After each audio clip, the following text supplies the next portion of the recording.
자, 우리 뭐라고 오늘은 인사할까요?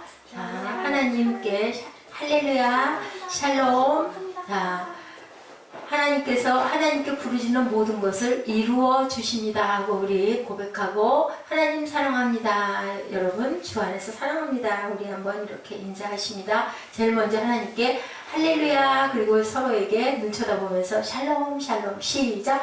할렐루야, 샬롬 샬롬 샬롬 샬롬 샬롬. 우리의 부르짖은 간구를 하나님이 이루십니다. 하나님 사랑합니다. 아멘. 여러분 주 안에서 사랑합니다. 아멘. 아멘. 아멘. 아멘. 아멘. 아멘 소리가 안 나. 아멘은 누구를 위해서 아멘? 하나님. 나를 위해서 아멘. 하나님을 위해서가 아니라 나를 위해서 아멘. 오늘 말씀이 여러분들 잘 아는 마라의 무슨 물? 쓴물. 자, 마라가 지명 이름인데, 거기에 어땠어요? 이스라엘 백성들이 가다가 너무 물이 없어서 우리가 죽겠나이다 하고, 왜 우리를 광야로 불러내서 우리가 이제는 목이 말라 죽게 생겼다 하고 난리를 쳤더니, 모세가 기도했더니 조기를 봐라, 조기. 그랬더니 거기에 뭐가 있었다? 물이 있었는데 먹었더니 써서 그 물을 먹은 사람마다 어떻게 됐다? 배탈이 나고 막 뒹굴고 막 병이 나서 죽게 생겼더라. 그랬더니 하나님께서 그 다음에 또 모세가 기도했더니 저기 있는 나뭇가지를 거기다 던져라. 그래서 탁 던져가지고 먹었더니 모세가 왜 직접 만들었어요? 모세가 직접 안 던졌냐고? 모세가 기도했더니 어떻게 해야 될지 모르니까 하나님께서 말씀하셔서 던졌다고. 던졌더니 그 물이 어떻게 됐더라? 단물이 됐더라. 무슨 얘기를 하고 있어요? 주님께서 오셔서 십자가에 못 박히심으로 우리의 인생이 새로운 생명을 얻었더라. 신약의 말씀이 이 말씀입니다. 여러분들, 출애굽기 마라의 쓴물.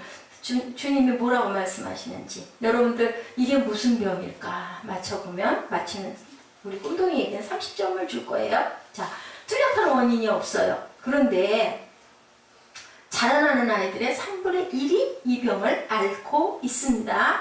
자, 병을 앓는 아이들은 뭐라고 그래요? 습관적으로 막 아파요 하고 막 통증을 호소해요.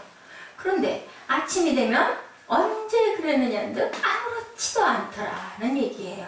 근데 보통 몇 살이냐? 3살에서 5살 아이들이. 그런데 크게는 몇 살? 11살, 12살까지도 이렇게 밟으면 아파요 하고 막 아파 죽겠다고 떼를 쓰고 울고 막 눈물을 줄줄 흘리고 울다가 아침이면 아무렇지도 않다. 무슨 병일까? 무슨 병일까? 아파요병? 그거 이거네. 성장통.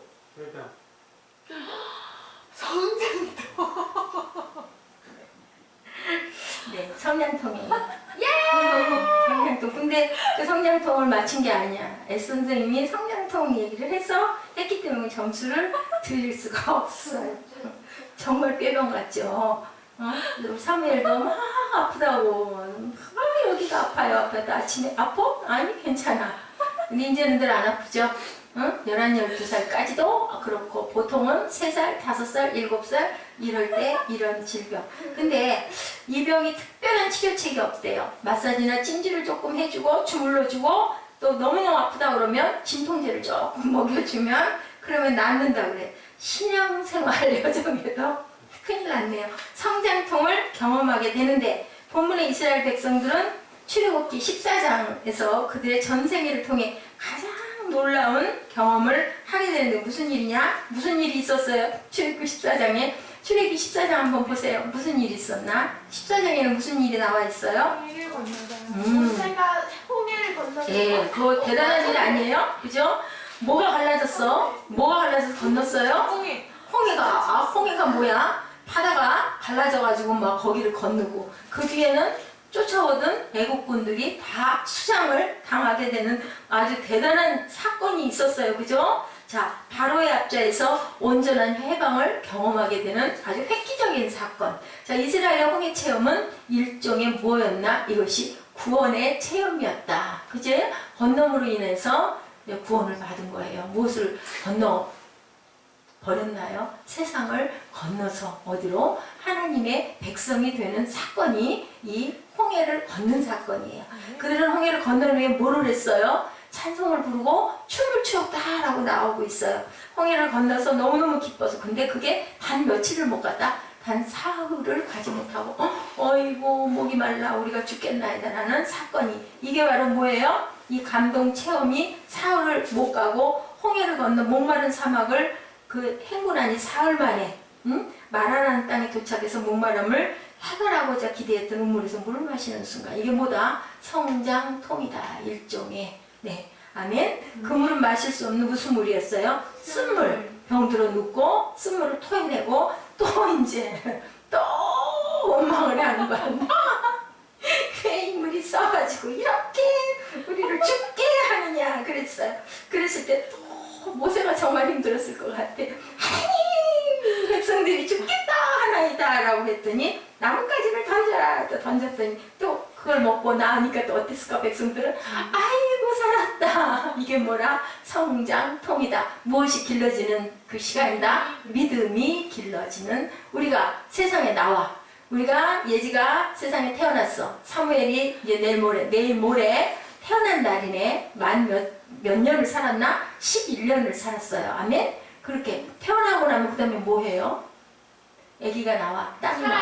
그 다음에 어떻게 돼요? 조금 조금 커요. 자라요. 그게 바로 뭐다? 신앙. 구원을 받았어요. 구원받고 나면 어떻게 해야 돼? 주 안에서 조금 뭐를 먹고, 처음에는 젖을 먹고, 그 다음에는 밥을 먹고, 그 다음에는 먹여주다가, 그 다음에는 혼자 막 흘리면서 떠먹다가 막 흘리면서 떠먹어. 그 사건이 뭘까? 성장. 구원을 받아. 그렇지, 성장통. 구원을 받긴 받았는데 막 의심하면서 말도 안 돼 그러면서 도대체 이거는 왜 일어나? 누구처럼? 이스라엘 백성들처럼. 그러면 또 그걸 막 다독다독. 누가 다독거려? 옆에서 믿음의 그 조금 신앙 선배들이, 또 그러다가 도저히 안 되면 목사님들이 막 그렇게 또 주변에 이렇게 예배하면서 기도하면서 서로 중보하면서 동료들이 다독다독 하면서 주물러 주기도 하고 마사지를 해주기도 하고 찜질을 해주기도 하고, 그러면서 자라다 보면 성장통은 없어지고 그 다음에 뭐가 돼요? 의젓한 성인이 되어가는 과정. 그게 우리가 믿음으로 구원받고 믿음 생활을 하면서 커지는 과정에 분명히 거쳐야 될 것이 뭐냐? 성장통의 시간을 우리는 거친다. 이 홍해를 건넌 사건에도. 자, 구원 후에도 뭐가 있었어요? 구원받은 백성들, 이스라엘 출애굽한 백성들이 구원 후에도 뭐가 있었어요? 광야 40년 동안을 어떻게 했어요? 고통을 받았어요. 그죠? 광야길이 있었다라고 말씀하고 계세요. 이스라엘 백성의 역사적 체험 가운데 가장 위대한 체험은 뭐를? 홍해를 기적적으로 걷는 거. 어떻게 바다가 갈라지냐고. 그래서 그게 거짓말이라고 그랬는데 어떻게 해요? 그게 이제는 막 증명이 되네. 그죠? 노아의 방주가 산꼭대기에서 발견이 되기도 하고, 화석이 막 발견이 돼서 바닷속에 있던 게 산꼭대기에 있기도 하고, 물에 잠긴 사건들이 막 역사적으로 증명이 되고 있어요. 홍해도 분명히 갈라졌을 것이다 라고 증명이 되고 있죠. 중요한 것은 그들이 홍해를 건넌 것은 여행의 끝이 아니라 새로운 여행의 시작이었다. 그러면 구원받은 사건은 끝이 아니라, 구원받으니까 됐어, 그게 아니라 이제는 무엇에 입문한? 하나님의 백성으로 입문한 시작이다. 그럼 거기서부터 어떻게 잘 가서 어디로 가야 된다? 하늘나라를 이루고 하늘나라에 가야 되는 사건의 시작이다. 우리가 세상에 태어나면 태어나는 것으로 끝이 아니라 뱃속에서 우리가 세상에 뚝 떨어지고 나면 그 다음에는 어떻게 돼야 된다? 하나님의 뜻대로 지어주신 그릇대로 우리가 잘 자라서 하나님의 의를, 선을 이루고 귀한 열매를 맺어야 되는 것과 마찬가지로 그 과정에는 크고 작은 성장통들이 있었더라는 얘기를 하고 있습니다. 모세가 홍해에서 이스라엘을 인도하며 그들이 나와서 무슨 광야로 들어가? 수루 광야에 들어가. 22절이에요. 본문 22절. 어디서 나와서 어디로 갔다고요? 홍해에서 나와서 광야로 들어갔다라고 얘기하고 있어요. 홍해에서의 구원이 광야 여정의 이렇게 시작이다.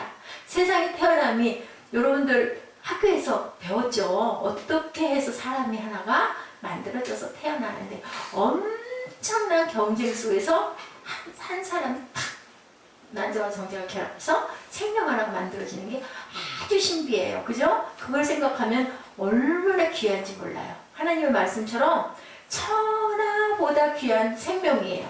아무리 못생긴 아이도, 그죠? 아무리 악한 사람도, 아무리 착한 사람도 하나님이 보시기에는 다 천하보다 너무너무 귀해. 태어난 과정을 보면 너무 신기해. 이거는 기적이에요. 그죠? 하나의 사람의 생명으로 태어나는 것이. 그런데 광야 여정의 이것이 시작이었다라고 얘기해요. 우리가 구원받았다는 말은 신앙의 여정이 이제는 막 시작되었다. 구원받았다고 해서 항상 얘기하지만 조심스러운 말씀이긴 하지만 다 천국을 갈까요? 못 갈까요? 가요. 못 갈 수도 있어요. 저 구원받았습니다 했는데 하나님의 말씀과 뜻대로 살지 않으면 어떻게 된다? 하나님의 길로 좁은 길로 들어갈 수 없다라고 증명하고 있어요. 많은 성경의 여러 구절들이 얘기하고 있어요. 선한 열매를 맺지 못하면 천국에는 갈 수가 없다. 말로만, 그게 뭐예요? 중심에 하나님이 안 계시기 때문에 입술로만 나는 믿습니다 그런데 실제로 믿지 않고 내가 하고 싶은 대로 해. 그러면 천국은 갈 수가 없어요. 이제 우리는 결코 짧다고만 할 수 없는 인생의 광야길을 통과해서 어디로 가야 된다? 천국으로 가야 된다. 여러분들 이 늦은 시간에 왜 예배를 드리십니까? 하나님께 영광 돌리려. 하나님께 왜 영광을 돌리십니까? 하나님과 내가 만나기 위해. 우리 사랑하면 어때요? 사랑하는 사람들 어때요? 밤을 새워서 얘기해도 피곤치가 않아요. 그래서 은혜를 많이 받은 사람들은 예배를 길다 소리를 절대로 안 하는데, 예배가 길고 피곤하다는 건 하나님의 은혜가 마음 안에 많이 임해 있지 않기 때문에 무엇이 눌러요? 피곤이 눌러요. 피로가 눌러서 왜 이렇게 힘들어. 얼른 좀 끝났으면 좋겠어. 이거는 이런 현상이 있을 때는 내가 은혜 안에 푹 젖어 있지 못하구나 라고 생각을 해야 되는데 그게 내 마음대로 되는가요? 잘 안 돼요. 그죠? 그러지 않으려고 물론 마음을 먹고 무슨 긍정적인 생각을 하고 비전을 바라봐야 되는데 무엇이 이기면 세상의 공고함이 육신의 아픔들이 그것들이 말씀의 은혜에 미치지를 못하고 그게 넘어서 버리면 고통이 더 커버리게 되죠. 그러다 보면 예배 시간이 너무너무 힘든데 하나님 은혜를 많이 받으면 무슨 예배가 시작했다 하는데 벌써 끝났어. 말씀이 왜냐면 우리 재밌는 영화 보면 어때요? 2시간을 영화를 봐도 그래도 막 박수치고 깔깔 웃다 보면 끝나잖아. 그런 것처럼 예배도 그래야 되는데 우리가 그렇지가 못할 때가 있다는 거죠. 우리가 예수를 구주와 주님을 영접하고 구원받은 것은 놀라운 경험을 한 건데 그것이 바로 이제는 시작이라는 거예요. 그것을 어떻게 해야 된다? 잘 가꾸고 어디에 떨어져서? 옥토밭에 떨어져서 물 주고 기르시는 분은 누구시다? 하나님인데 그 물을 받아 먹는 사람은 누구다? 꽃나무들이 받아 먹어야 돼요. 잎을 활짝 피고 태양과 공기를 마시면서 그렇게 했을 때 그 꽃나무가 꽃도 피우고 그 다음에는 열매도 맺히게 된다라는 거예요. 그죠? 기르시는 분은 누구다? 심기는 우리가 심는데 하나님께서 기르신다. 그럼 어떤 사람에게 맛있는 거를 많이 줄까? 착하고 예쁜 아들, 딸들에게 더 많이 줄 거예요. 그죠? 그리고 내 입을 넓게 연자를. 입을 딱 다물고 있으면 먹어도 어디로 가요? 다 떨어져 버려요. 그지? 그러니까 주세요 하고 참새들처럼 입을 쫙 벌리고 누구를 쳐다볼 때? 엄마를 쳐다볼 때. 여러분들 참새 봤어요? 제비 봤어요? 제비? 저는 제비집 많이 봤어요. 처음에 때 제비집을 보면요. 이제 제비 어미가 아빠가 막 날라오면요. 노란 부리를 쫙쫙쫙 벌리고 이러고 있어요. 그러면 콕콕콕 넣어줘요. 그럼 받아서 막 먹어. 근데 삥 날아가가 또 와가지고 또 주면 이렇게 다 벌리고 있어요. 벌려야 먹이가 들어갈 수 있는 거예요. 이런 것처럼 말을 잘 듣고 누구를 잘 쳐다보고 엄마 아빠를 잘 쳐다봐야 먹이를 맛있게 먹을 수 있는 거예요. 그렇죠? 그런 것처럼 하나님께서도 맛있는 일용할 양식을 주려고 하는데 내 자녀들이 한눈을 팔고 있고 딴 데를 쳐다보고 어디를 쳐다보고 있고 세상에 있는 것들을 막 바라보고 있다 보면 아무리 얘기를 해도 들려요 안 들려요? 안 들리게 된다는 거죠. 그러면 잘할 수가 있을까요? 영양실조가 걸려. 그게 바로 뭐다? 세상으로 자꾸 돌아가는 거예요. 처음에는 조금 은혜를 받아 눈물도 나고 기쁨도 조금 있었는데 시간이 가면 갈수록 자꾸 그게 조금 줄어져가지고 나중에는 뭐가 더 좋아? 세상에 있는 것들이 너무너무 좋아져 버리면 하나님의 은혜를 경험할 수가 없다라는 거죠. 그래서 우리는 자주 모여야 되고 말씀을 깊이 묵상해야 되고 그리고 자주 기도해야 되고 그것도 저것도 안 될 때는 모두 열심히 해야 된다. 찬양을 열심히. 사람마다 달라요. 찬양에서 은혜가 있는 사람이 있고 혼자 깊이 기도할 때 너무너무 막 기쁘고 마음이 편안해지는 사람이 있고 아니면 말씀을 들음으로 말씀을 자꾸 읽음으로 거기에서 또 막 은혜가 되는 사람이 있고 그러면 그럴 때는 그냥 자꾸 mp3를 듣는다든지 막 틀어놓는다든지 요즘 날 한 번은 새벽 예배 화요일이었던 것 같아요. 화요 예배를 아침부터 새벽 예배가 끝나고 나서 여기 말씀을 틀어놔가지고 나중에 예배 다 끝나고 나서 말씀을 틀어놓고 이게 반복이 되나 보자 하고 틀어놓은 채로 저녁 때 집에 갔어요. 그 뒷날 새벽 예배 왔더니 그 창세기에 그 누가 누구를 낳고 막 그 부분을 열심히 또 말씀하고 있더라고요. 그러니까는 계속 반복이 되는 거예요. 이것도 찬양처럼. 그래서 그것도 나름대로 굉장히 은혜가 됐었어요. 그래서 나는 어떤 부분이 좀 더 은혜가 되고 지루하지가 않고 힘들지 않다. 찬양이 좋다, 기도가 좋다, 아니면 말씀이 좋다. 모든 게 다 박자가 맞아야 되지만 우선 내가 은혜를 먼저 받기 위해서는 내가 가장 그나마 편하고 쉬운 부분으로 다시 왜냐하면 찬양 속에도 하나님 말씀이 다 녹아있죠. 그리고 감동받은 분들이 작사를 했기 때문에 그 찬양의 가사가 우리 기도가 될 수가 있어요. 찬양을 많이 하면 기도하면 막 찬양이 살아 일어나요. 그죠? 어느 날 아침에 일어났더니 예지가 뭐 무슨 찬양이 자꾸 떠올라서 막 노래를 찬양을 하고 싶어. 그 왜 그래요? 우리 안에 하나님의 찬양들이 들어있기 때문에 그래요. 그럴 때는 어떻게 해야 될까? 자꾸 찬양을 부르는 거예요. 그러면 두근두근 없어졌어요? 그럼 두근두근 없어져요? 두근두근 한 거는 뭔가 사모할 때도 두근두근 해요. 그죠? 그런 부분들이 하나님이 나에게 부르고 계신다라고 생각을 하고 하나님의 말씀이나 찬양을 자꾸 가까이 했을 때 하나님의 영이 부어져요. 5살 먹은 아이들도 성령을 받아가지고 3살 먹은 아이도 아무것도 모를 텐데도 성령을 받아가지고 뭐예요? 막 울어요. 슬퍼서 운 게 아니라 하나님의 은혜를 주셔가지고 막 울어요. 그러면 그 안에 성령이 하나님이 뚝뚝 노크를 하는 거야. 가슴을 똑똑 두들기는 거야. 애기가 뭣도 모르는데 막 방언을 하면서 막 우는 거예요. 너무 신비하죠. 근데 실제 지금도 일어나고 있는 일이라는 거예요. 자, 모세가 홍해에서 이스라엘을 인도하며 그들이 나와서 수르강에 들어서 이런 일을 겪었어요. 이렇게 구원의 놀라운 사건들을 겪어요. 구원의 경험은 자주 2가지로 비유가 되는데요. 하나는 출생의 비유, 아까 얘기했죠. 또 하나는 결혼의 비유로. 우리가 태어나면 태어나는 걸로 끝나는 게 아니라 잘 자라야 된다. 우리가 소나무를 하나 심으면 어때요? 소나무가 곱게 자라기 위해서 이렇게 받침대도 받쳐줘야 되고 그 방향도 잘 잡아줘야 되고 한 것처럼 아이가 태어나면 그 아이를 유대인들은 성장시키기 위해서 벌써 돌이 지나면 그때부터 말씀을 계속 양육을 해요. 그게 몸에 딱 배기면 그 다음에는 그것이 생활화가 돼서 살아가다 보면 아이가 아주 훌륭하게 자란다라는 거죠. 이렇게 출생의 비유가 있고 하나는 결혼의 비유가 있어요. 아까 제가 여러분들에게 62장 그 묵상 부분을 읽어드렸죠. 그 부분을 우리 같이 입술로 고백하자고 얘기했죠. 마치 청년이 처녀와 결혼한 같이 내 아들들이 너를 취하겠고 신랑이 신부를 기뻐한 같이 내 하나님이 너를 기뻐하시리라. 자, 너를 헵시바라 하며 내 땅을 푸율라라 하리니 야훼께서 너를 기뻐하실 것이며 내 땅이 결혼한 바가 될 것이다. 결혼이 어때? 결혼이. 자, 예수께서 오셔가지고 제일 먼저 한 게 뭐였어요? 물을 뭘로? 포도주로 바꾼 사건. 그러면 세상을 너희는 어떻게 살아라? 잔치집같이 그렇게 기뻐하면서 살아라 라는 그 뜻인 것이 바로 이 부분의 말씀이에요. 너를 헵시바라 할 것이다. 헵시바라는 뜻은 너를 기뻐할 것이다. 너는 기쁘게 살아라 인 거예요. 그 다음에 또한 내 땅이 결혼한 바가 될 것이다. 결혼하면 기쁜데 내 땅을 그렇게 그러면 그 땅에서 소산이 잘 이루어질까요? 안 이루어질까요? 잘 이루어져요. 그게 기쁜 것이다. 너희는 그렇게 살아라라고 하나님 말씀하셨다라는 거예요. 너희는 다 누구의 신부다? 주님의 신부다. 결혼하면 얼마나 예뻐요.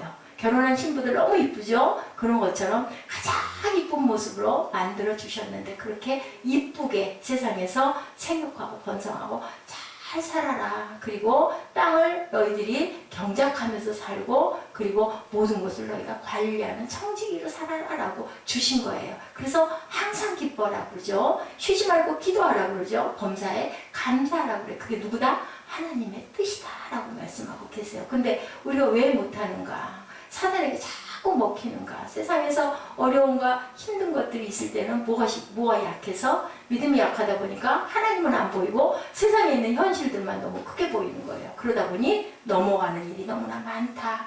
예수님을 내 인생의 신랑으로 여러분들을 맞이하셨습니까? 아멘. 아멘. 그랬다면 우리는 누구 편이 돼야 돼요? 예수님 편이 돼요. 신부가 어때요? 신랑 팔을 딱 붙잡고 다녀야 되잖아요. 그죠? 신부가 돼가지고 신랑 팔을 안 붙들고 다른 사람을 탁 쳐다보면 그건 뭐예요? 잘못하는 거잖아요. 그런 꼴이 되면은 안 되는 거죠. 그러면 그 사람의 삶이 기쁜 삶이 될까요? 아니에요. 그렇죠? 우리 신부들은 누구를 팔짱을 껴야 돼요? 신랑의 팔짱을 축을 하나 껴야 돼요. 신랑 되신 분은 누구? 예수 그리스도. 피값으로 우리를 사셨기 때문에. 자, 주님을 만나신 분들이 기억하실 거예요. 이제 나에게 새로운 인생이 열렸다. 새 삶을 나는 살아야 되겠다라는 각오를 해야 된다라는 거죠. 믿고 구한 것은 받은 줄로 믿어야 된다라는 거죠. 믿지 못하기 때문에 받지 못한다라고 말씀하세요. 너희들이 구하여도 받지 못하면 왜 그렇다? 믿음이 약해서 그렇다. 그렇기 때문에 우리는 무엇을 해야 된다? 광야길을 통해 영원한 약속의 땅으로 가야 되는데 뭐를 하며 가라? 부르짖어 기도하라. 도대체 왜 부르짖어야 될까요? 조용히 기도할 수도 있는데 마음으로 기도할 수 있는데 그저 눈만 감고 가만히 있어도 이거 기도인데 왜 우리는 부르짖어요? 아플 때 사무엘아, 아까 문짝에 탁 채였을 때 어떻게 돼요? 아프면 너무너무 아프면 어때요? 너무 아플 때 어떻게 해요? 소리 질러요. 악 하고 아픈 강도가 크면 클수록 소리 지르죠. 그렇기 때문에 부르짖어야 되는 거예요. 세상에 일들이 너무 힘든 일이 많기 때문에 우리가 비명이 나올 수밖에 없는 것처럼 기도도 조용히 할 수도 있지만 너무 힘든 일들이 많으면 우리는 아지 그리고 소리 지르게 돼요. 가슴속에서. 그러면 어때? 얘자 시원해지기도 한 거예요. 그죠? 속으로 이렇게 있으면 막 가슴이 막 답답하고 하다가 그냥 안 되겠다. 에이 그러고 대개는 그럴 때는 어디를 가요? 기도원 산꼭대기 올라가가지고 그냥 쥐야 그러고 소리 지르고 막 그러고 막 펑펑 울고 나면 가슴이 어떻게 돼? 뻥 뚫린다. 부르짖는 기도를 너희는 배워라 라고 얘기해요. 부르짖을 수밖에 없는 상황들이 있기 때문에 홍해바다를 기적적으로 건넨 이스라엘 백성들은 노래하고 춤을 췄는데 단 사흘이 못 갔다. 왜? 너무너무 목이 마르기 때문에. 우리 인생이 그렇다는 거죠. 구원을 받아서 아유 이제 됐어. 모든 걸 다 책임져 주실 거야. 이것도 주시고 저것도 주시고 다 해주시지. 그런데 뭐야, 신앙생활 열심히 해도 주일이면 열심히 교회도 나가고 헌금도 열심히 하고 하라는 거 다 했는데도 뻥뻥 어려운 일들이 생겨. 도대체 하나님이 계시는 거야 안 계시는 거야? 누구처럼? 이스라엘의 이 백성처럼. 예수님이 요한복음 16장 33절에 세상에서는 너희가 환난을 당하나 뭐해라? 담대하라. 내가 세상을 이기었노라. 약속하신 바는 환난의 면제가 아니라 환난에서 너희가 승리하리라. 아까 우리 찬양 하지 않았나요? 승리하리라 했죠. 뭐해서? 예수님의 피로 우리는 승리한다. 그거 없이 해줄 거야가 아니라 환난이 있지만 너희는 담대하라. 내가 너희를 이기게. 내가 이겼으니까 너희도 이길 것이다 라고 분명히 말씀하고 있어요. 본문에 보면 모세가 부르짖죠. 25절에 야훼께 부르짖었더니, 부르짖었다는 말은 cry out이에요. cry out. 막 울며 소리를 지르는 거예요. 작게가 아니라, 그죠? 고통을 막 쏟아내는 거죠. 야훼께서 우리를 어디에서 건지신다? 고통에서 건진다. 다이알 334 뭐라고? 너희는 부르짖어라. 내가 내게 응답하겠고 내가 알지 못하는 크고 은밀한 일을 내게 보이리라. 자, 전화기가 출현 이후에 성도들은 이 구절을 다이알 333이라고 얘기를 했대요. 에레미야 33장 3절. 자, 다음 주일날 물어본다고 그랬어요. 자, 샘이 치유가 됐어요. 본문 안에서 모세가 부르짖었을 때 물에 던지라고 해서 나뭇가지를 탁 던졌더니 뭐가 됐다? 쓴물이 단물이 됐다. 우리 여러분들이 고통이 치유되지 못했다면 왜 못됐다? 왜 못됐다? 믿음이 약하기 때문에. 본문에 의하면 단물이 되어야 되는 것이 못된 것은 우리가 충분히 기도하지 못했기 때문에. 하나님이 보시기에 온전히 우리가 기도하지 못했기 때문이라고 생각하면 된다는 거예요. 광야길에서 이 부르짖는 기도와 함께 하나의 배울 중요한 것, 어떤 상황에도 말씀에 순종해라. 말씀대로 해라. 본질이 무엇인지를 알아라. 그 상황만 생각하지 말아라. 근데 우리는 어때요? 눈에 보이는 것에 딱 꽂히죠. 그러다 보면 뭐 다른 거 생각 안 나고 그냥 팔을 걷어붙이고 이런 네가 너는 죽고 나는 살자 막 이렇게 되면 하나님이 보시기에 이쁠까 안 이쁠까? 아유 거기서 네 깨달고 반성해. 너도 잘못한 게 있어. 남을 정죄하고 판단하지 말고 내 눈 속에 있는 뭐를 먼저 봐라? 들보를 먼저 봐라 말씀하세요. 본문 25, 26절에 하나님께서 당신의 백성들을 기도를 응답하시면서 단순히 치유의 역사만 행하신 것이 아니라 그들에게 말씀을 주셨죠. 말씀에 귀를 기울이고 순종하고 지키며 의를 행하라고 말씀하고 계세요. 마라의 생태에서 이런 고통을 허락하신 이유도 정말 하나님의 말씀대로 사는 것을 시험하시려고 의도하셨다고 말씀하고 계세요. 우리가 상황이 좋을 때 맑은 하늘 아래서는 누구나 하나님을 찬양할 수가 있는데 그렇지 못할 때 과연 너희가 그렇더라도 찬양하냐? 고통과 환난 중에도 기뻐할 수 있니? 감사할 수 있니? 그리고 하나님은 가끔 우리를 테스트하시기도 한다는 거죠. 템테이션과 테스트의 차이점 여러분들 아시죠? 템테이션은 사단이 주는 거, 테스트는 하나님께서 누구에게? 아브라함에게 이삭을 바쳐 했을 때 어떻게 하나 보고 그것을 통과할 때 그래 너는 정말로 내가 이제는 너를 믿겠다라고 말씀하시죠. 너에게 좋은 곳으로 주겠다. 디모데후서 3장 16절에 모든 성경은 하나님의 감동으로 된 것으로 교훈과 책망과 바르게 함과 의로 교육하기에 유익하니 이는 하나님의 사람으로 온전케 하며 모든 선한 일을 행할 능력을 갖추게 하려 함이라. 모든 일을 행할 능력을 갖추게 하기 위해서 교훈과 책망과 바르게 함을 주었다. 자, 하나님이 사랑하는 자에게는 무엇을 때려라. 우리 잠언에서 우리 지난주인가 채찍을 해라. 채찍질을 한다고 해도 죽지 않는다. 사랑하는 자녀이기 때문에 채찍질을 할 수 있다. 나오미 아이한테 채찍질 했다고 큰일 나죠. 그죠? 어디에 잡혀갈까? 요즘 같으면 경찰 잡혀갈 거예요. 그죠? 남의 아이를 폭행을 해 하고 난리가 나는데 하나님은 말씀하시네요. 사랑하는 자녀를 그냥 두지 말고 채찍으로 다스리라고 얘기한 것처럼 여기서 모든 성경은 하나님의 감동으로 된 걸로 교훈하시고 책망하시고 바르게 하시고 의로 교육하게 하시려고 하나님이 우리를 온전케 하시려고 선한 일을 행할 능력을 주시려고 성경을 말씀을 하고 계시고 우리에게 주셨다. 무엇보다도 먼저 말씀을 읽고 듣고 배우는 일에 힘쓰시고 어떤 상황에도 말씀에 순종하는 삶을 사십시오라고 말씀하고 계십니다. 26절을 한번 우리 읽어볼까요? 내 모든 규례를 지키면 내가 애굽 사람에게 내린 모든 질병 중 하나도 너희에게 내리지 아니하리니. 치유의 은혜는 그런 의미에서 조건적인 의미, 은혜이다 라고 말씀하세요. 뭐를 지키면? 내 모든 규례를 지키면 너희가 내 제자인 줄 알리라 그러죠. 거기에 사랑을 더하면 그렇게 주님이 말씀하셨어요.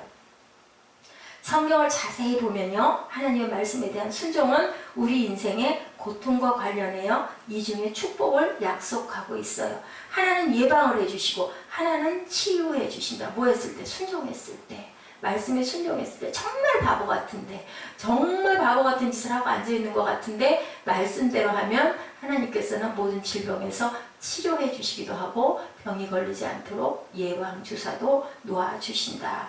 여러분들 교통법을 잘 지키면 어때요? 스스로 사고에서 지켜지게 되죠. 방어운전도 하라 그러죠. 거리도 띄우고 가라 그러죠. 상대방이 와서 들이받을 위험이 있을지라도 우리가 충분한 거리를 놓고 차를 잘 운전하면 방어가 된다라는 얘기인 것처럼 이렇게 하나님께서는 우리가 순종하면 모든 것을 예방하게 해주신다. 그리고 치유도 이루게 해주신다. 하나님의 말씀인 율법을 지키는 자가 복이 있다. 또한 불의의 사고를 당하더라도 율법을 지키는 인생을 살겠다고 결심하는 자에게는 치유의 은혜를 내리시겠다라고 말씀하세요.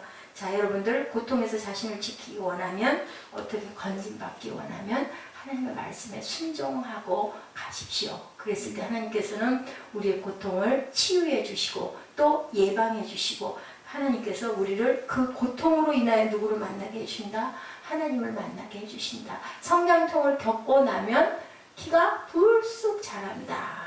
그것처럼 우리는 성장통을 피해서 아이고 나는 안 할 거야 하다 보면은 그 성장통은 점점 멈추지 않고 더 아파지는데 우리가 그것을 탁 결심을 하고 지키고 견디고 극복하고 나가서 탁 어느 나이가 되고 그러면 키가 얼마큼 컸다? 쑥 2배로 커 있는 우리를 본다.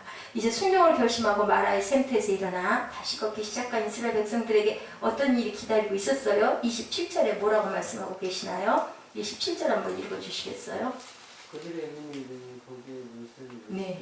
종려나무 이런 거가 있는다. 네, 물샘이 12개, 종려나무가 70그루가 있었어요. 불과 엘림은요, 마라에서 남쪽으로 11km 떨어진, 11km면 그렇게 짧은 거리는 아닌 것 같아요. 그죠? 우리 교회에서 집이 2km예요. 제가 그걸 참 잊어버리질 않는데 5배 정도 되면 꽤 길기는 하지만 어쨌든 너무 멀리 있는 건 아닌데 거기에 갔더니 물샘이 12개나 있었어요. 종려나무가 70그루나. 그러니까 얼마나 좋은 자리였겠어요. 그 사막에서 사막에서 신기루를 본다고 하죠. 그 사막에서 물을 만나면 사는 거예요. 그래서 너무너무 물을 기다리다 보니까 막 오아시스가 막 우거져 있는 거기가 막 눈에 막 보이는 거죠. 쫓아가니까 또 아니고 또 쫓아가니까 아니고 결국은 그러다가 사막에서 쓰러져 죽게 돼요. 그러니까 우리가 막 너무너무 그 강구하다 보면 그게 막 눈에 환상처럼 보이는 것처럼 이 신기루에 한번 홀리면요 사막에서는 절대로 살아남지를 못한다고 하더라고요. 근데 실제로 있었던 거예요. 종려나무가 있고 물샘이 12개나 있고 이 12물샘의 의미는 12제자를 말씀하고 계세요. 우리가 부르짖어 기도하고 말씀을 붙들고 살려고 한다면 무엇이 기다리고 있다? 하나님께서 이렇게 우리에게 생명을 주시는 그 귀한 생명수를 예비하고 계신다. 그렇기 때문에 우리는 말씀을 믿고 순종하고 나아가고 제가 말씀드렸죠. 제일 중요한 건 뭐다? 기다리는 건데 그게 도대체 어느 때인가? 우리 모르죠. 오래 참는 게 그래서 우리가 그 성령의 열매 마지막 열매가 오래 참음이에요. 끝으로는 오래 참아야 되는데 다 통과했는데 다 아는데 그 잠깐을 못 참아가지고 결국은 죽게 되고 멸망하는 경우가 얼마나 많은지 몰라요. 그렇기 때문에 우리는 끝까지 믿어야 된다. 끝까지 순종해야 된다. 그랬을 때 주님께서 우리의 병든 몸을 치유하신다. 그래서 오늘은 치유하시는 야훼를 아파하셔서 제가 그 찬양을 뒤로 밀고 앞에서 안 했어요. 우리가 끝날 때 이 찬양을 같이 부르면서 자기 약한 곳을 붙들고 간절하게 여러분들 기도하세요. 호흡기가 안 좋으십니까? 그것을 하나님, 주님이 분명히 치료하심을 믿습니다. 뭐가 그렇겠어 하면 절대로 일어나지 않아요. 믿고 구한 것은 받은 줄로 믿어라. 제가 앉는 자세가 굉장히 좋지가 않아요. 그래서 자꾸 어깨에 힘이 들어갑니다. 그래서 아픕니다. 이거는 하나님이 뭐가 아프게 한 게 아니라 제가 이거 관리를 잘못해서 그런데요. 하나님 지혜도 주시고요. 그게 바뀔 수 있도록 어떤 계기를 조그만 계기가 일어나면 고쳐지거든요. 저는 그걸 여러 번 체험을 했어요.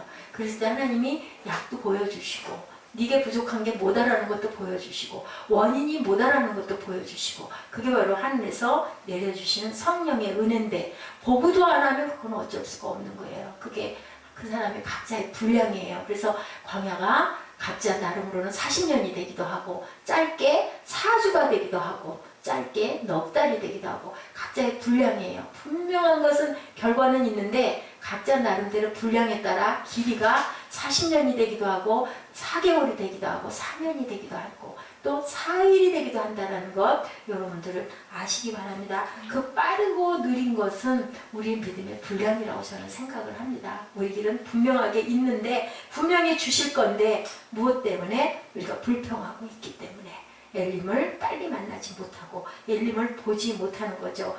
보지 않아도 분명한 건 있다라는 거예요. 우리가 늘 얘기하지만 공기가 보이지 않지만 있죠. 그죠? 우리가 안 보이는 전파가 안 보이는데도 분명히 있는 거예요. 우리 눈에 한계가 있기 때문에. 그래서 하나님의 영안으로는 모든 게 다 보이고 귀도 그죠? 들을 소리만 듣게 해주셨지만 그걸 다 듣게 되면 우리가 살 수가 없다고 그러죠. 그렇기 때문에 무중력 상태에 가면 엄청난 광음의 소리가 지구가 돌고 있는 소리가 꽤 무섭게 난다고 그래요. 그런 것처럼 그 소리가 아무 소리도 안 나.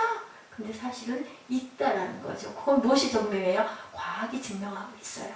그런 것처럼 우리 인간은 인간이기 때문에 듣고 보고 느끼는 게 한계가 있는데 하나님의 영에 의지하면 안 들리는 소리도 들리고 보이지 않는 것도 보이고 느낄 수 없는 것도 느끼기 때문에 무엇을 한다? 말씀 묵상을 하고 기도를 한다는 거죠. 마라의 쓴물을 단물로도 바꾸신 하나님이 나는 치료하는 야훼라고 말씀하세요. 우리의 가정도 민족도 미래도 치료하시는 야훼 라파 하나님께서 우리의 직장도 사업장도 책임지시고 치료하실 줄 믿습니다. 그 이름은 야훼 라파, 치유하시는 하나님이십니다. 우리가 정말로 세상 살아가는 게 만만치 않다라고 그래요. 직장 생활하는 거 정말 힘들다고 그래도 맞아요. 그죠? 근데 직장 생활만 힘들겠습니까? 제가 요즘에 느끼는 건요. 직장은 많은 사람들이 모여 있으니 얼마나 정말 각양각색의 사람들이 모여 있죠. 가족의 단위도 아니에요. 그니 얼마나 힘들겠어요. 게다가 또 무엇이 걸려 있어요? 거기에는 그 각자의 뭐라 그러죠? 그것을 자기가 그 취해야 될 어떤 유익이 관련이 돼 있어요. 죽기 아니면 살기고, 그죠? 내가 먹히면 거기서 내가 도태될 수밖에 없는 아주 무서운 살벌한, 어떻게 보면 생명을 건 사투와 같은 그런 시간들인데, 그렇지 못하고 평화와 사랑이 넘쳐나야 할 가정도 관리하는 게 얼마나 힘든지, 그죠? 하루의 일과가 어저께는 막 비가 왔는데, 어저께는 막 바람이 몰아쳤는데, 그 뒷날도 똑같은 하루인데, 그 뒷날일 뿐인데도 그 하루는 또 엄청 다른 거예요. 햇빛이 비치기도 하고, 그죠? 뭔가 기쁘고 즐거운 일이 일어나기도 하고. 저는 요즘엔 늘 그걸 느껴요. 하루라는 게 너무너무 신기하구나. 절대로 우리가 알 수 없는 거구나. 내 계획에는 아침에 일어나면 이렇게 해서 출근하고 출근길이 있고 가서 또 이렇게 하루가 또 매일 똑같이 가겠지. 절대 그렇지 않더라는 거죠. 하나님의 계획 안에 우리가 딱 들었으면요. 정말 오묘한 신기한 일들이 너무 많이 일어납니다. 우리가 목마르고 힘들고 버거운 고통을 경험하지만 성경은 여러분들에게 광야길에서 부르짖어 기도할 수 있으면 기도하라고 말씀하시네요. 말씀을 붙들고 사는 것을 배울 수만 있다면 우리 인생은, 너 인생은 달라질 것이다. 마라의 쓴물이 무엇이 될 것이다? 단물이 될 것이다 라고 보여주시잖아요. 지금 출애굽기 15장 말씀에서 보여주시고 계시죠. 육체의 질병을 치료하여 주옵시고 마음의 고통을 평강으로 인도하여 주옵소서 하고 우리 찬양하면서 기도하는 시간 갖도록 합니다. 가정이 회복되게 하옵시고 관계에 얽힌 모든 문제들이 하나님 안에서 아름답게 이루어지게 하여 주옵소서 하고 우리 기도하십시다.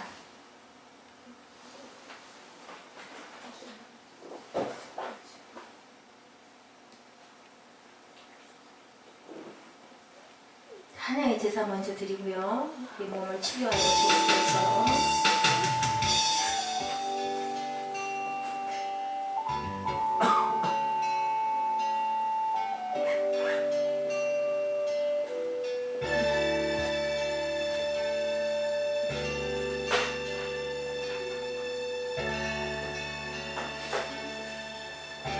주의 이름 안에서 주의 이름 안에서 주의 손수로 가는 영광스러운 이곳에 우리 기쁘게 왔네. 거룩한 보좌 앞에서 따뜻함을 느끼네. 우리 마음 경배하며 찬양의 제사 드리네.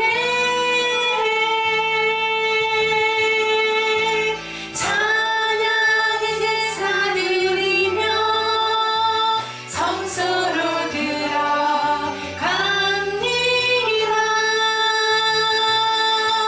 찬양의 제사 드리며 성소로 들어갑니다.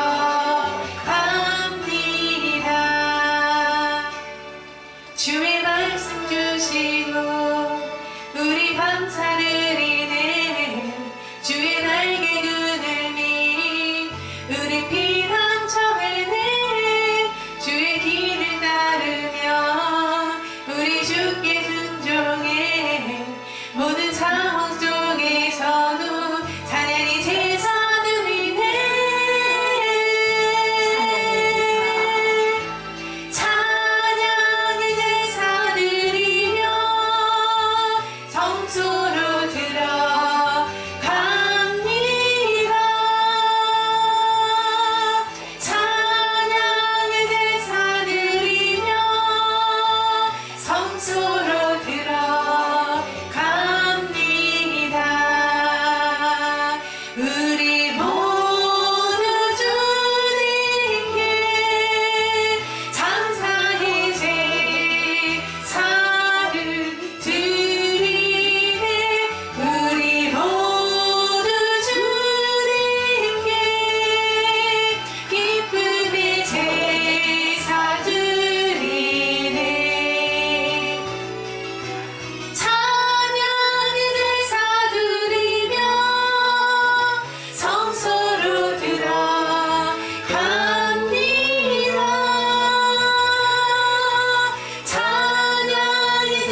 이런